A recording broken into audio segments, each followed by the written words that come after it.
Well, thank you all for coming. Welcome to everybody on YouTube and Facebook. Good to see you all here. Starting off with announcements for our center. We have a bake sale coming up this upcoming Sunday, so in a week. We have our lovely Carol making paglia italiana. There's different flavors. She is a really good cook, so I'm pretty sure it's delicious. And we asked that we pre-order by May 26th, which is the Wednesday, yeah. Just reach out through WhatsApp and then we can pre-order and then pick up here at FSS. Sorry, it's actually Thursday. Sorry. Thursday. Oh, there you go. There's an extra day to pre-order, and then you can pick it up here at FSS on the 29th, which is next Sunday. So right after the public meeting, we can deliver them. Perfect. So we'll start with a text from the book again. From the book, it's called "The Way, the Truth, and the Life," Caminho, Verdade, Vida, from Francisco Xavier. And the text that we're going to talk about today is around meditation. It's 168, entitled "Meditating," and it's from a passage from Mark. When he says, "So they went away by themselves in a boat to a secluded place." And then Emmanuel brings us the reflection. Your hands get tired from doing and undoing. Your eyes are filled with the anxiety caused by surrounding disturbances. Your feet hurt because of painful recapitulations. Your feelings come and go to tumultuous impulses influenced by 1,000 different people. Your heart is in torment. All this is natural. Our minds need peace as much as parched land needs cool water. Thus, go to a secluded place in the land within yourself in order to rest a bit. Forget societal boundaries, the restrictions of the home, your family's lack of understanding towards you, difficult issues, disquieting problems, and inferior thoughts. Withdraw from the ordinary places to which you're normally attached. For a few minutes in Christ's company, concentrate while in the boat of your purest thoughts on the sea of daily worries. He will relieve your troubled-filled mind. He will soothe your wounds. He will give you healthy advice. Just keep quiet, and his voice will speak to you in the sublime silence. Offer him a valorous heart, full of faith and accomplishment, and his divine hands will do the rest. In this way, you can return to the circles of struggle, reinvigorated, strong, and happy.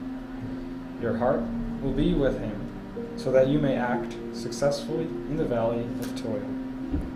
He will be with you, so that you may tirelessly climb the mountain of the light.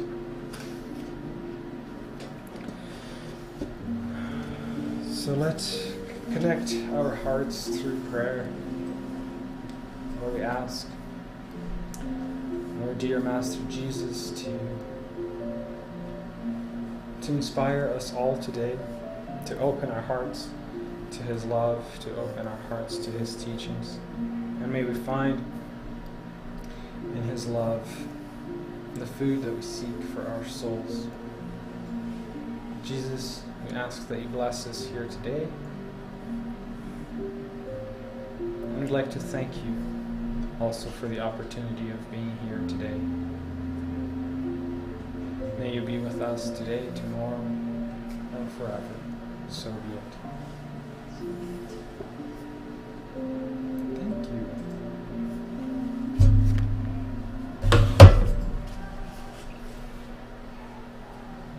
Great. So, today we're continuing our topic around mediumship.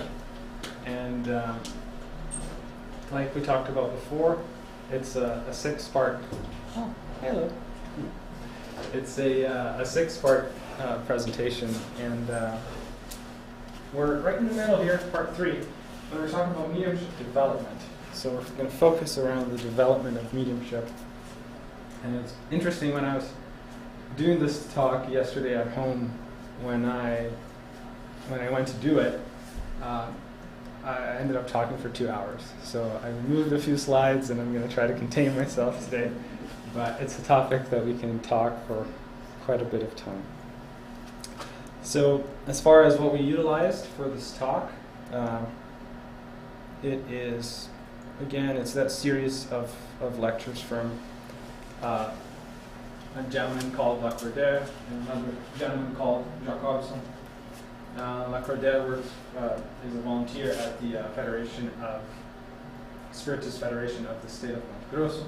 Jacobson is a volunteer at the, you can call it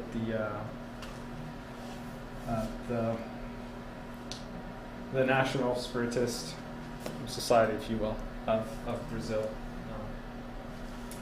And we're also using books from Spiritism, which the Medium's book and the Spirit's book, which we have a couple books from the collection from André Luiz, and a book from Leon Denis, as well as the Gospel.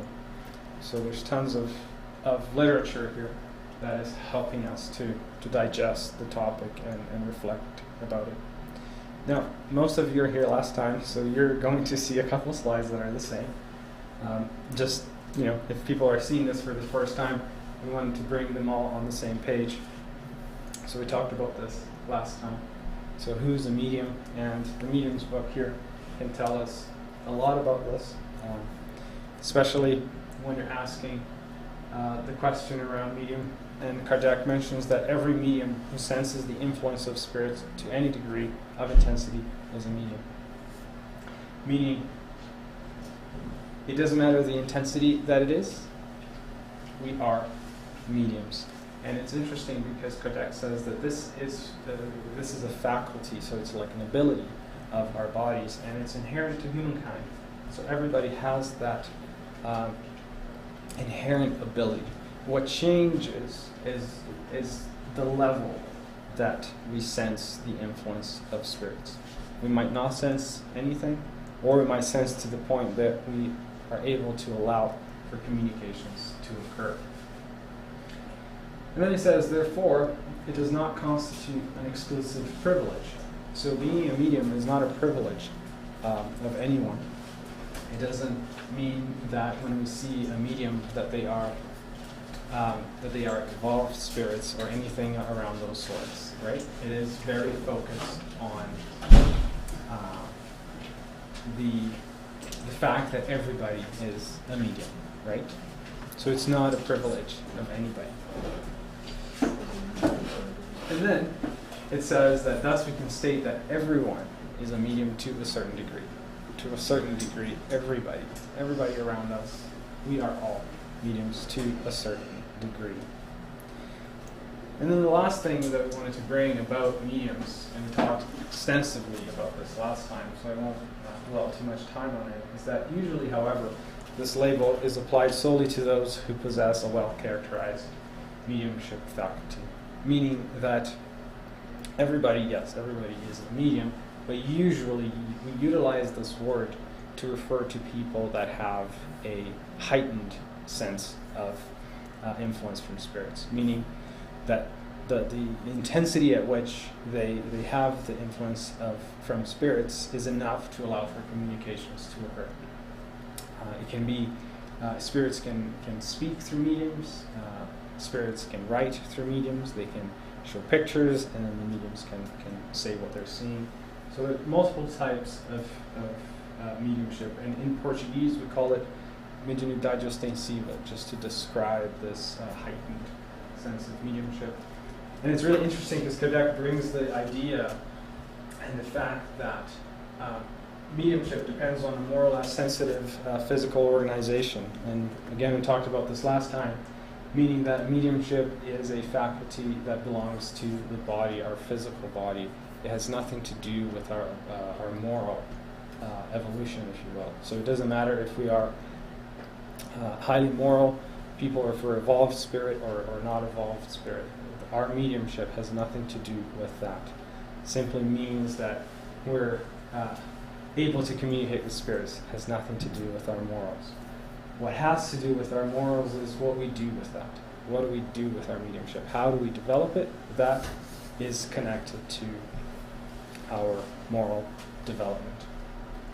And as far as how do we develop our mediumship, one of the guiding lights that we can utilize is a topic that we bring here, that we are bringing here in every talk that we do about mediumship, is mediumship with Jesus. Is utilizing this master and guide that was brought to us here on earth to help us guide our development. And this is the third talk that I'm bringing about mediumship, and in every single one I want to bring a different reflection about what it means to do, to have, and to develop our mediumship with Jesus. The reflection I want to bring about today is from a question from the Spirits book, so this one here, question 886, where Kardec asks, what is the true meaning of the word charity as Jesus understood it? So what does it mean to practice charity? And the answer is really interesting because it talks about charity being benevolence towards everyone, indulgence towards the imperfections of others, and forgiveness for offenses. Now, to perhaps myself, and I'm pretty sure for more people as well, when we think about charity, one of the first things that come to mind is giving something material. Is giving money to somebody or buying something and give food to somebody. That's usually what comes to mind when we're talking about charity. Now, notice that here it's not talking specifically about giving material things. And Kardec realizes this and makes a reflection about this. He says that charity, according to Jesus, is not restricted to almsgiving. Almsgiving being giving material things, but embraces all our relations with our fellow humans. So this is a really neat interpretation of charity, because it's not talking about giving material things exclusively, but it's talking about our relationship with human beings. We can practice charity in our relation amongst ourselves. It's the benevolence towards everyone. It's the indulgence toward the imperfection of others and forgiveness for the offenses. That's what charity means, as Jesus has brought to us. So it's really nice because it brings the reflection upon the word charity, moving away from simply a material exchange and goes to the relationship amongst ourselves. And mediumship, right? How do we connect this with mediumship? Well, in every communication that we're having through mediumship with spirit is a great opportunity for us to show benevolence, indulgence, and forgiveness. So it's highly, it's a tool. Mediumship is a tool that we can utilize to develop all these things around charity. And as far as a good place for us to look for mediumship development, look for information around mediumship is this book here, the red burgundy medium's book, where Kardec explains to us not only the technicalities of mediumship, the types of mediumship, but he goes beyond that and focuses on the moral aspect of mediumship. And how can we utilize mediumship within our lives to help us, if that is something that has been brought to us. So, again, another slide just like last time, but it's really important, and I like, if people haven't seen this before, it's a passage from the book In the Invisible, where Leon Denis talks about good mediumship is formed slowly in calm, silent, collected study, away from worldly pleasures and the turmoil of passions. So, he's talking about here how mediumship, it's not the focus of mediumship is not developing that communication. He's focusing on all the virtues that are invited to develop, which results in good mediumship. But the cause or the focus of developing our mediumship is developing virtues. For example, forming our mediumship slowly means developing our patience. Developing our mediumship in a calm manner, that's helping us or inviting us to develop our serenity, our calmness. doing it in silence. It's recluding ourselves and studying and reflecting. Collected study, again, is that perseverance around study and being able to have a group of people where we can study together and share our experiences and learn from one another. So we're not siloed in our own thoughts. Away from worldly pleasures and the turmoil of passions. This is around humility. We can develop a lot of humility when we're doing this because we're realizing what do we truly need to live. Right? It also helps us focus more on our spiritual than our material. So again, mediumship can be a tool for us to develop a lot of virtues. So this is what we talked about in part 1 about a month ago. So it's a summary. And then last week we talked about the mediumistic meeting. Mediumistic meeting is the meeting that we have at Spiritist Center where mediums come together and allow for spiritual communications to occur. It happens in the Spiritist Center with a group of people that have been together for a while, that have developed some sort of harmony and that have studied together.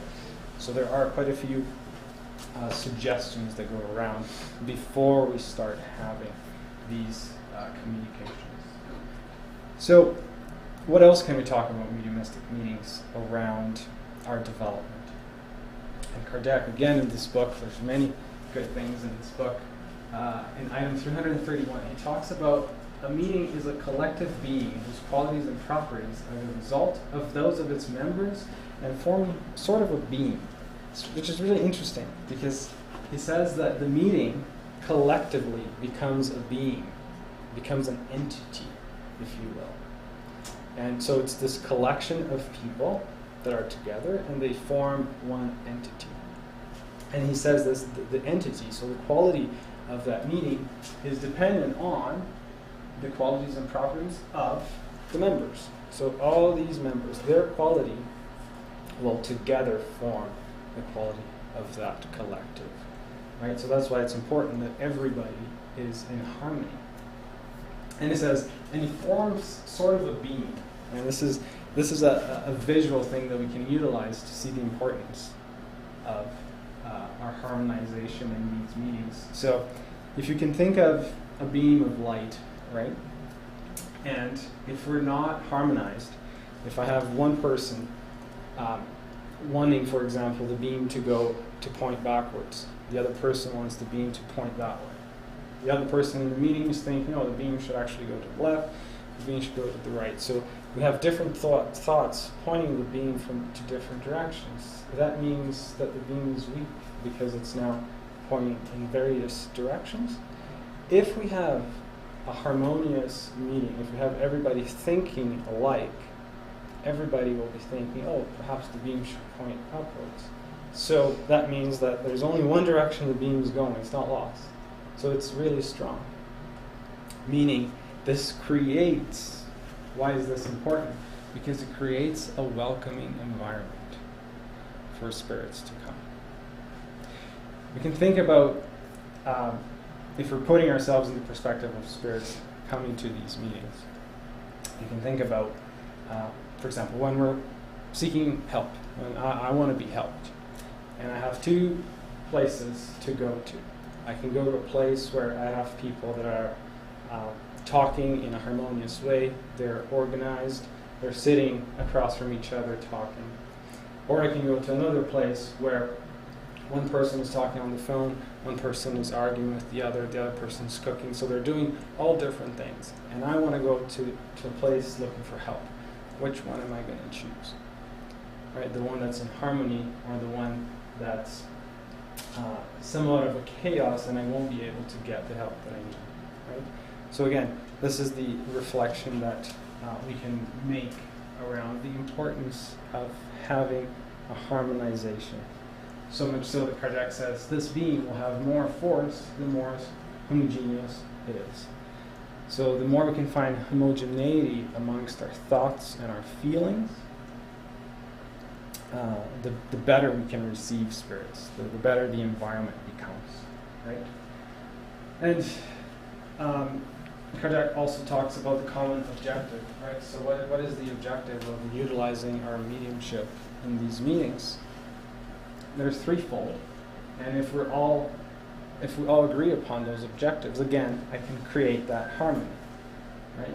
One objective is providing help to spirits. The other objective is providing help to ourselves. And the third objective is being part of those experiences and extract all the learnings that the spirits can bring us.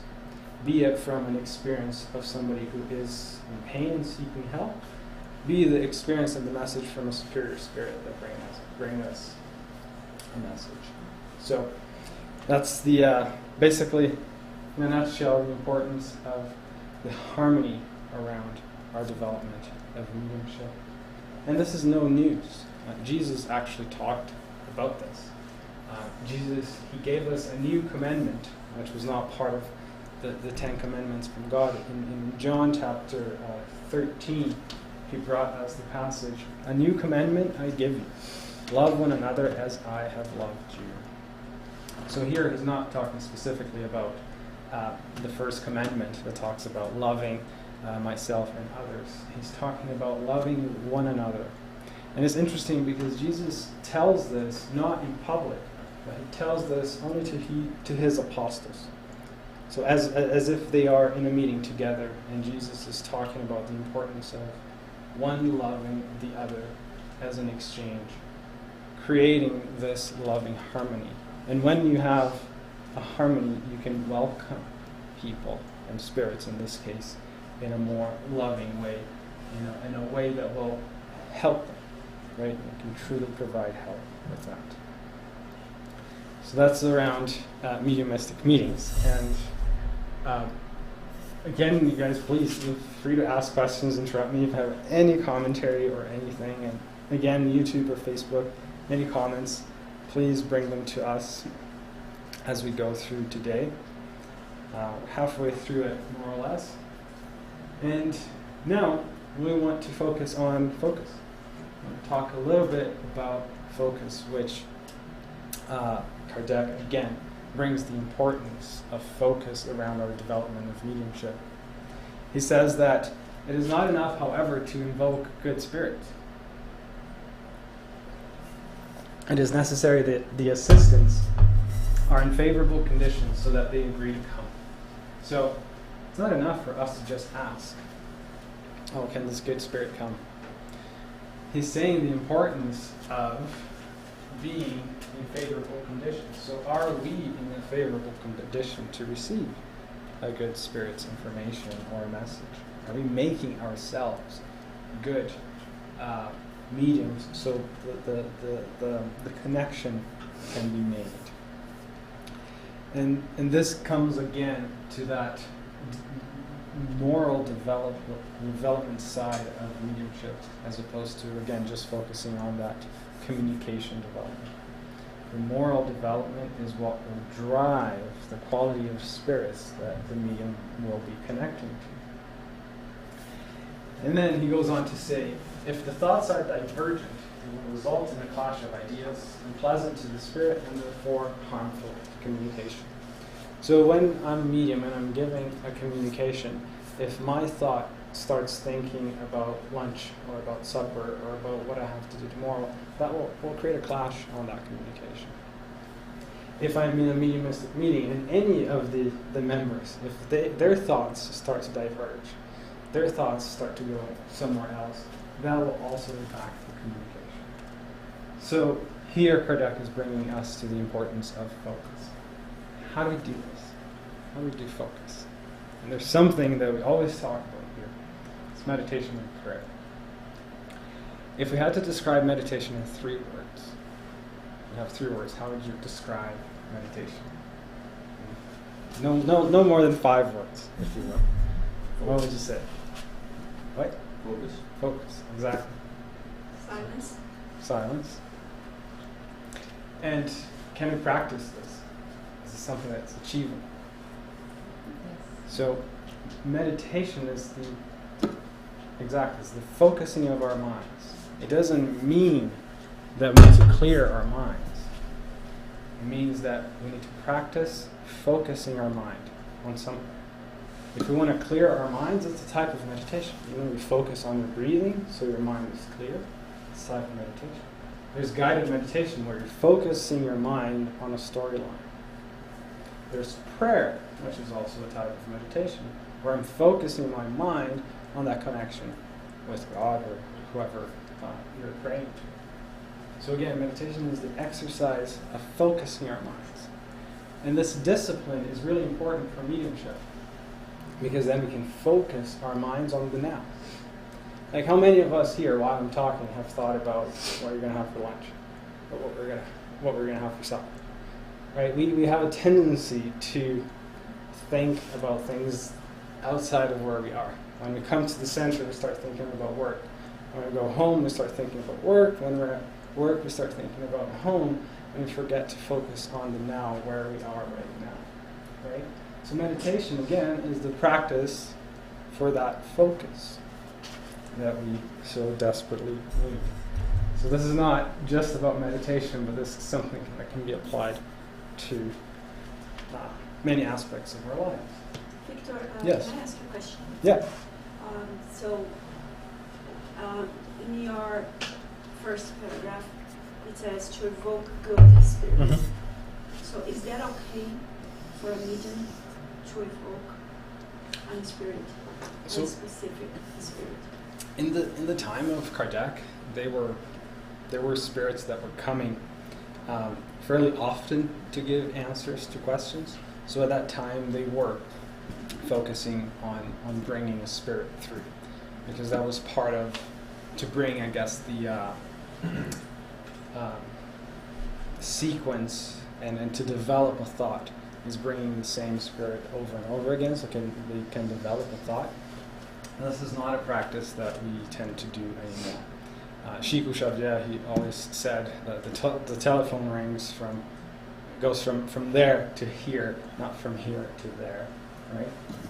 So the suggestion and the advice is not to evoke specific spirits, because that can open up to deceitful spirits coming through, where it's not that spirit that's coming through that you want, but it's somebody else, and it's claiming to be the one that you want. So it is a practice that we don't usually advise doing anymore, in very specific cases. Yeah, thank you very much.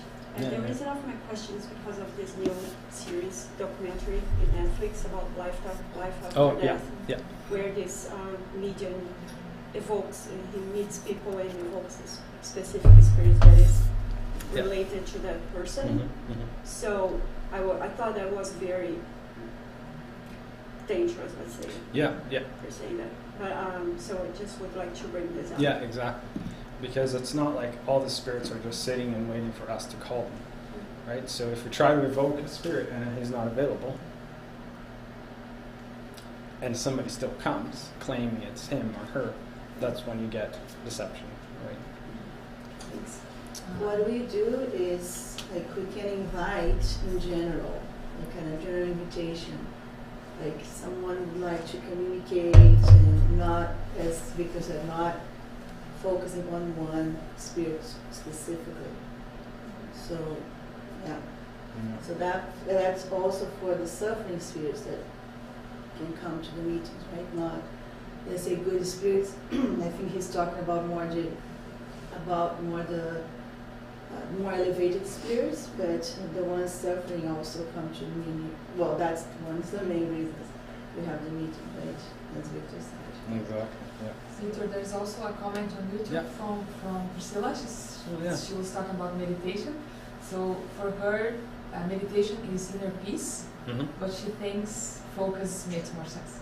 Yeah, and inner peace is a result of it, because as you're focusing your mind on peace, for example, you can feel it eventually, right? So yeah, that's great. Thank you. They come together. Yes. Yeah, they do.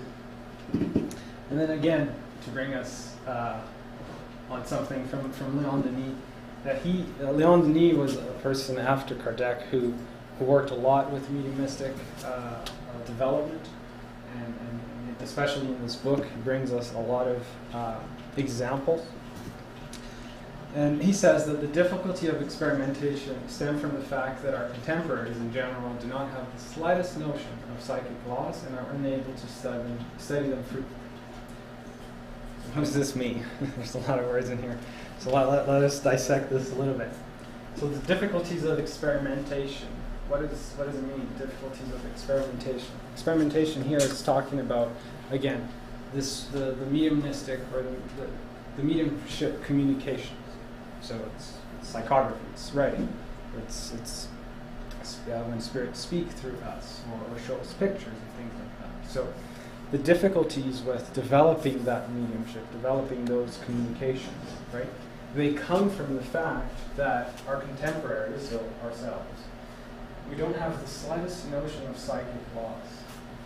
Psychic laws meaning as leis psychicas, or laws surrounding our psyche, like understanding about what is our ego, for example, what are virtues, what are our emotions, understanding how humans behave, right? Talking about our behavior, and are then unable to study them truthfully. So he's bringing us the attention that the difficulties of communications in mediumship stem from the fact that we're not focusing on understanding and studying our own behaviors, our own pitfalls, the virtues that we're invited to evolve. So again, he's bringing us, developing mediumship is not focusing on that communication, but it's focusing on the moral aspect of it. The communication will be a result, but the source and the focus is on our moral development, which sometimes we get flipped. So much so that we're going to see, I don't have that book here, we're going to see in a passage from a book called Missionaries of Light. Again, I was about to say, because I was reading a chapter the other day about getting prepared for a meeting, right? Yep. And then Alexandre, the mentor, was explaining that normally what the mediums or majority of the gatherings, they are just more focused on the phenomenon rather than the purpose of that, right? So they don't worry, or they don't give it enough importance on the condition of the medium, right? And then throughout the book, there are tons of examples of people that are not prepared, because even, I'm not only talking about thoughts, but so many types of influences, right, from the external world, where the person is not focused on the purpose of that meeting. Some other mediums, they go with the thoughts about their vices, right?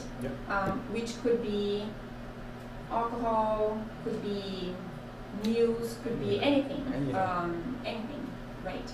Even the situation with their own family environment, like fights or disagreements, where they are not even focused on what they are doing there in that particular moment. And another example that it brings to me, I have watched the Divaldo movie quite a few times, just to understand all the parts of that movie that touched me. And then at the beginning, of course, the movie condenses his life a lot, right? But at the beginning, when he first is invited to go to a gathering, and then there is the doctor, as I understood that, was the reason of his death. And then the medium that was trying to have that dialogue. He wasn't in good examples, because what you were talking about, if you came here, you have your own pleasures, you betray your wife, you drink, you have no morals to teach me. And the other lady, that she didn't even know how to write, she could recognize that she's nothing, but at least we are children from the same God, and we are here for the same purpose, to forgive each other. Right? Exactly. So those are good examples. That's a great example. It talks about the morality of the two mediums there that you could see, right? And which one was able to touch the spirit. This is the piece of the charity, right? Exactly. And I'm glad that you brought the passage from the book, because the chapter 3 on this book is titled Mediumship Development. And Alexander, he brings exactly what he said. He said, some intend psychography, others tried mediumship of incorporation. Mediumship of incorporation, it means when the spirit talks through the medium. He says, unfortunately, however, almost everyone confuses psychic powers with physiological functions. So, what is he trying to say here? He's saying that a lot of us focus on the communication. A lot of us focusing on, I want to write through spirit. I want spirit to write through me. I want to write a book. I want to write letters. Or I want spirit to speak through me because I want to give messages to people and things like that. So a lot of us focus on that communication aspect. And by focusing on that, we're getting a few things mixed up. We're focusing on the physiological functions. Because again, if you remember from the beginning, we talked about the communication. The ability to communicate is a physical thing, right? It's inherent to our bodies.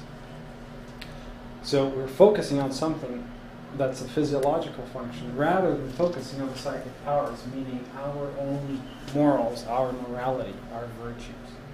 We're getting it twisted, right? Because if we focus on our psychic powers, if we focus on our moral development, again, the communication will result from it. It'll be a consequence. It's not the focus, but it's the consequence. He says they expect eventual progress, forgetting that all soul edification requires discipline, education, effort, and perseverance. So again, to develop our mediumship, we got to focus on developing ourselves. Discipline, education, effort, perseverance. Discipline, what does discipline mean in this case?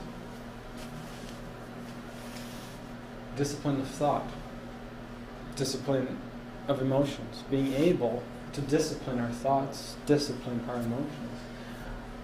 Discipline sometimes has the idea that it's something that imprisons us or puts us in a box and we have to behave that way.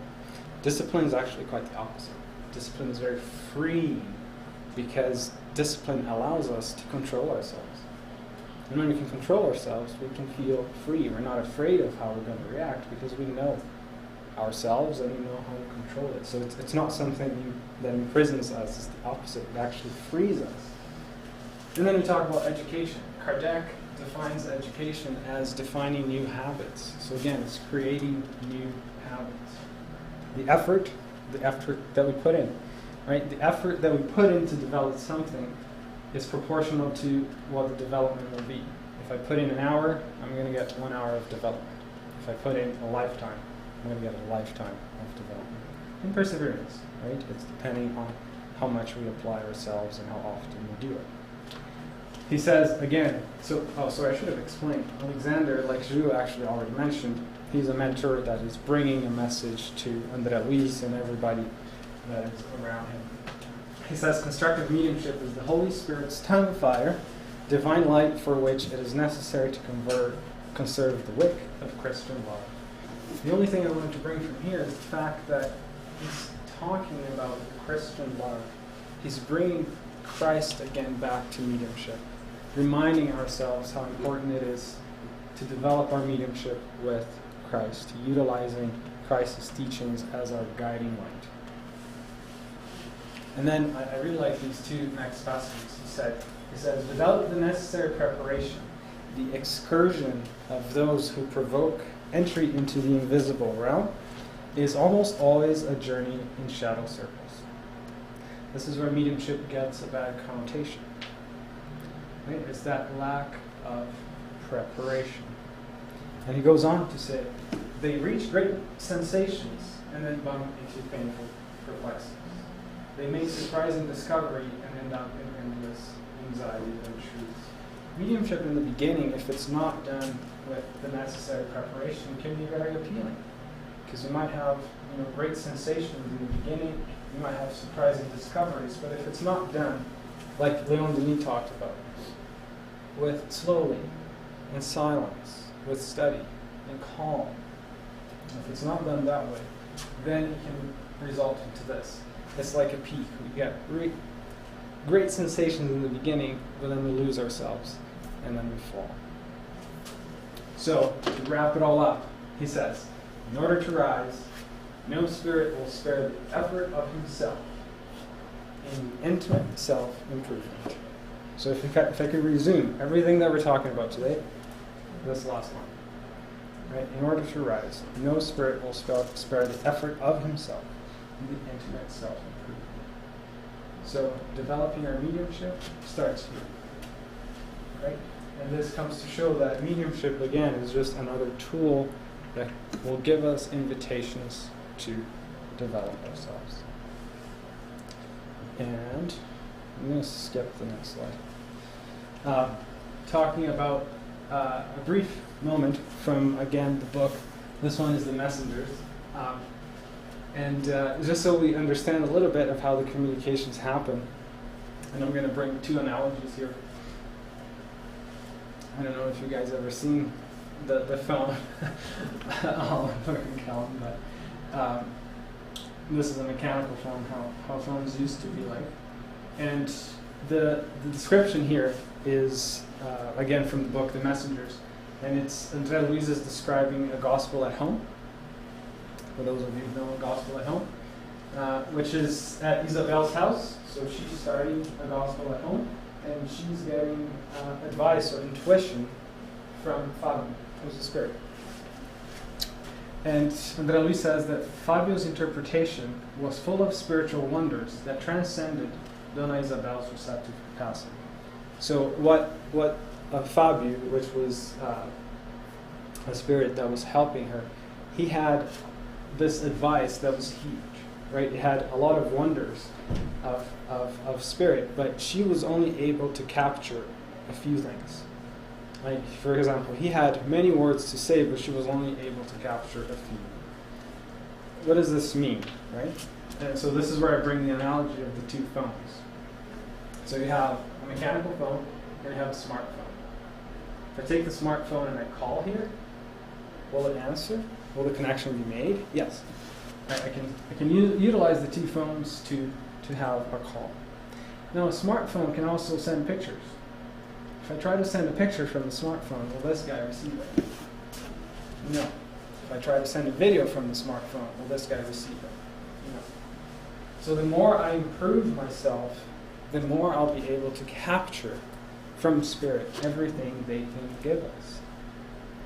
So that's what Fabio and Isabel, what they're talking about. Fabio was ready to give her a call, send texts, send pictures, and send videos. But she was only able to receive the call. Right? So as she develops herself, as she evolves, she'll be able to then take in the pictures, the videos, the text, and so on. And now we're getting towards the end. So when we're talking about improving the connection, because this is a question that we always get, right? How can I improve my mediumship? We're focused around the moral aspect of it. That is the most important thing. But we can dive on a few topics here and a few quick points. Just that Jacobson, again, who was the person who provided all the material, he talked about how important the affinity of the medium is with the spirit. So there is an affinity there before the communication happens. He talks about the medium experience that is involved. Right? It's not the first time you enter a meeting that now you're going to be focused on the communication. There is a whole experience piece. The person who gave us this talk, he said he's been in mediumistic meetings since he was 17. I don't know how old he is now, but I would guess at least 55. Right? So he's got 35 years of experience, and math is off. But he's got a lot of experience for him to be able to say all these things and everything that he's learned from it, right? So experience is really key for improving that connection. Prior knowledge of the subject, and this is something that touched me quite a bit because a few years I had the complete opposite idea about this. So let's say a spirit wants to bring you information about, I don't know, about a virtue, about charity. Spirit wants to bring you a message about charity. And there's two things. You can either understand about charity, study about charity, so have a prior knowledge about charity, or you might choose I don't want to know anything about charity, because if I know anything, I will influence the Spirit's communication. I don't know if I'm making sense. So there is this misconception that I shouldn't have prior knowledge, because if I have prior knowledge, that might influence the message. But then Jacobson brings us the idea that that's actually not the case. He says that if we do have prior knowledge, so the more we know about things, the better we'll be able to provide the Spirit with the tools, with the knowledge for them to form the thoughts in our minds. I couldn't speak to this today because of time, but the spirits, when they come to give us a message, to write through us, they're utilizing knowledge from our brains, from our minds, from our spirit, right? So if you have prior knowledge from the subject, it will be a lot easier for that message to occur. Whether I will influence that has nothing to do with prior knowledge, but has to do with my experience, has to do with my humility towards the subject, and so on and so forth, right? The purpose of the communication, like Drew was talking about, what is the purpose of that communication? That we have our purpose aligned, that the purpose is for charity, is for love, is to help, right? It's not to gain anything from it. The team of incarnates to help the medium. Again, the mediumistic meeting, how is the team, right? It's not just about the medium, right? They're equally important. Everybody in that meeting is equally important. Prayer and meditation, again, the focus that we've talked about quite a bit. The study and the preparation you received in the spirit world. We talked about this about a month ago, and I think it was from Missionaries of Light. I think it was Ottaviano, his name, which is a passage from the book. It talks about how this medium prepared himself for 30 years in the spirit world to be able to come to earth as a medium. So again, the preparation that we get before we come. And then many virtues, such as sacrifice, renunciation, charity. Sacrifice here sometimes has a connotation of something painful. If we were to describe this word, when we're talking about the beginning of the word, it means sacrifice. It means something divine. Sacred. Sacred, thank you. Holy, thank you. Yes. So it's the work of this means work with the sacred, work with the divine. And I want to end with a bit of a Q&A that I thought of. So these are questions around mediumship that come quite often. Right? For example, when I'm developing a mediumship, especially, is it my thought or is it the Spirit's? Like this that I'm feeling right now, is it me or is it the Spirit's? Right? How do we know that? And to answer this, we actually go back to the Spirit's book, and I know Sonia talked about this recently. It's question 919, and they ask, what is the most effective means for improving ourselves in this life? And the answer is, know thyself. Right? So knowing ourselves, understanding ourselves, having the discipline of our thoughts, our emotions, we'll be able to distinguish, oh, this thought here is actually not mine. This is a spirit that's coming through. Right? So again, with the experience, knowing ourselves. The next one is mediumship, the new mental diagnosis. Right? Anything that happens to us mentally speaking, we attribute that to mediumship. Right? That's a misconception, right? Or can be a misconception. Right? Anything that happens to us mentally speaking, we say, oh no, this is mediumship. You have to go to the spiritual center and treat that. Right? Mediumship could be, right, but it's not always. Right? So let's not forget that we have a lot of things around us, like psychiatrists, psychologists, therapists, and so on and so forth, that can shed us light into perhaps it is a mental thing as opposed to mediumship development. Right? So again, it's not the one and all mental diagnosis. And we say that with a lot of compassion because this is a very sensitive topic, especially for those of us who are experiencing that. Right? Try to speak it with the utmost compassion. What is a way to distance myself from less evolved spirits? Right? This is a question that we all probably have. It's a question that Kardec had. He actually asked this question in the Medium's book. And the answer was to bring together, instead of focusing on trying to distance ourselves from less evolved spirits, the focus is to bring good spirits towards us. How do we bring good spirits towards us? We talked about this. It's about that affinity. It's about developing our morals so spirits alike will be coming towards us. Right? So instead of focusing on pushing the less evolved away, how about we focus on bringing the good ones closer? Prayer is a good way. It is a great way to help us. Helps us fertilize our soil to make it a more receptive place for good spirits to come.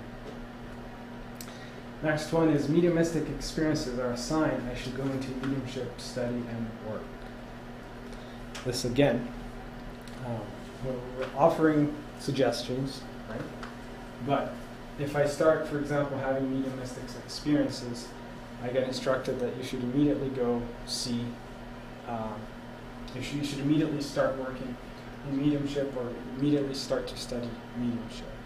That's not always the case, because every case is different. Every case is individual. Okay? So the suggestion is, yes, go to a Spiritist center to talk. Because it could be that these mediumistic experiences, they are derailed because of anxiety, because of fear of the unknown. So it's not the mediumship itself, right? But it's an underlying cause that talks about our morals. It talks about our state of mind, right? Be it anxiety, or fear, or lack of purpose, whatever it may be, right?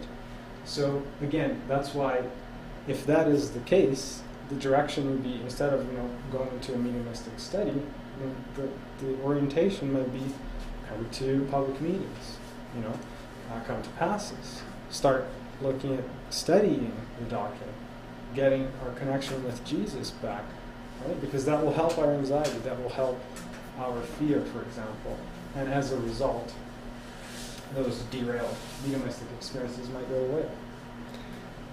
And the last one, and this was a question that when Jacobson was giving this talk in Brazil, that was one of the audience's question. And so I don't know if a lot of you will be able to relate to this, because this is a question, this is something that happens a lot in Spiritist centers in Brazil. And the question said, why do Spiritist centers have difficulty to allow new members to participate in mediumistic meetings or studies? Do they have this right? So let's understand this question. So the question is asking, so why do Spiritist Center have difficulty of allowing new members to immediately start in mediumistic meetings, immediately start in mediumistic studies? And do the centers have the right to not allow a person to start that? And Jacobson's answer was really nice. He said, Spiritist centers do not have the right to do that. They have the responsibility to do that.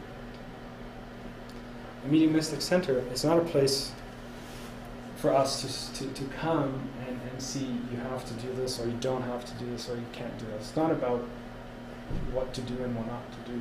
It's about offering education, offering instruction, offering orientation so the person can make the decision by themselves. And why is it not advisable for new members to start mediumistic meetings or to start mediumistic study? We talked a lot about this today. First is the harmony that we talked about, right? How important is that relationship building before you start in a meeting, right? We usually do studies for 2 years just to build that harmony amongst ourselves so we can provide that welcoming environment, right? And why not start in mediumistic studies right away? Because again, that might not be what will solve it. Right? If it is, if all we're needing is to calm ourselves, is to bring serenity to our lives, we might get that from, again, coming to public meetings, going to passes, joining other studies. So not necessarily go directly to a mediumistic development. right? So again, there's lots about this. Again, it is a very sensitive topic, especially for those of us who are going through this. So again, the orientation is each case is a case. Let's talk, let's observe, let's get to know each other so we can help out with the best direction. So that is all I had to bring. And if you guys have any questions, I try to address some questions that you might have already had, but anyway, it's a topic that interests a lot of us. So, yeah, thank you. Just have a comment about that last question too. And I think, like I'm sure Jacobson answered beautifully, saying it's a responsibility. Because it's not just about the harmony of the group, but it could cause harm to the medium, right? Like if the person isn't prepared, doesn't know how to control their mediumship, doesn't even understand what's happening, being in the meetings could cause more harm because they may not know how to control the mediumship when they are not there, or so it is a responsibility of the group and whoever is in the centers, right? And it's pretty common to hear, oh, I have this mediumship, so let's go and start working. Some, I mean, people think differently, but some centers say, well, I have to go and work. I remember even my mom saying, like, it wasn't even at a Spiritist center, but oh, she has these, or she went to a place, I don't remember now what it was, and someone said, oh, you should work. That's a common saying in Brazil, like you should work, but work doesn't mean that you have to work at a center or whatever. The work is within ourselves, right? And not everyone has the a mission, let's say, that should be necessarily working in mediumship groups. The mediumship doesn't mean that you have to be working in that group. It could be like a variety of other things, right? It could be just like a signal.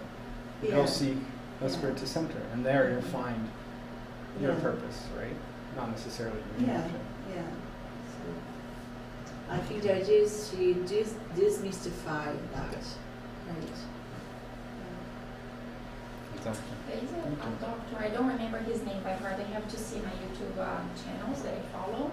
He's from Brazil, but he is bringing, I'm not sure if it's already done at the medical school, geared towards the spirituality, because of how many psychiatrists nowadays, they don't have any knowledge, especially now in these countries that there is no focus in this spiritual part of the mediumships, right? But he focused a lot about this because how many misdiagnoses occur because the doctors have no clue about the spiritual part in the individual's life, right? So, and then I met connecting this, which results in a lot of people being in asylums, right? Because they're just diagnosed as crazy people. Where in fact, when they talk about with themselves, they are just talking to spirits. Remember, without windshield, right? Could be. And I met two individuals, adults right now, but they told me as a teenagers, they thought they were going crazy, like getting addicted to medication because their rush of thoughts, they couldn't stop their rush of thoughts in their minds.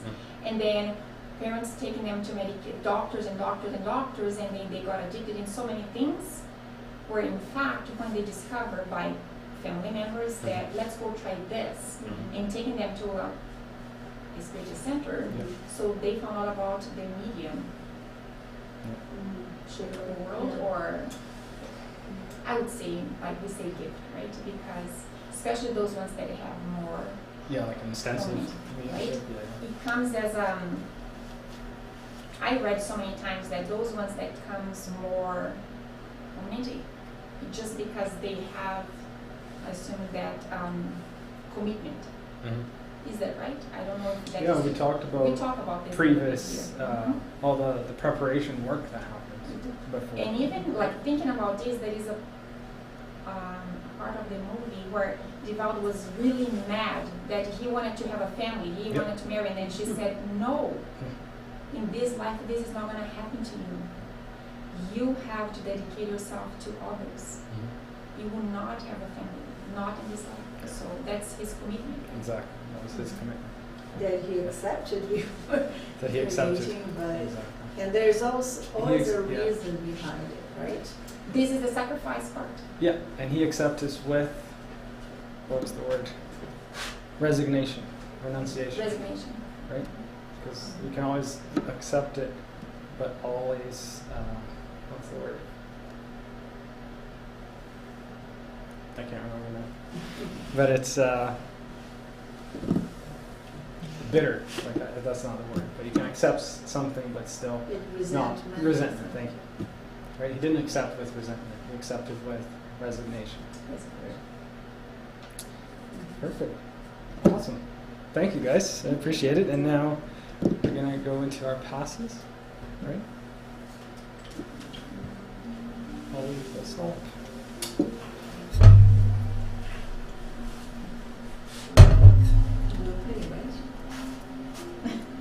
Yes. Yes, I do. Oops. Well, that is. Sometimes we get confused with the monthly too. Perfect. So thanks for lightening the mood. And let's close our eyes and thank Jesus for allowing us to be here today. Thank Jesus for bringing the harmony amongst ourselves here today. Thank you, Jesus, for bringing your knowledge, your love, and your peace so we can feel it and hopefully be re-energized to carry on with our lives.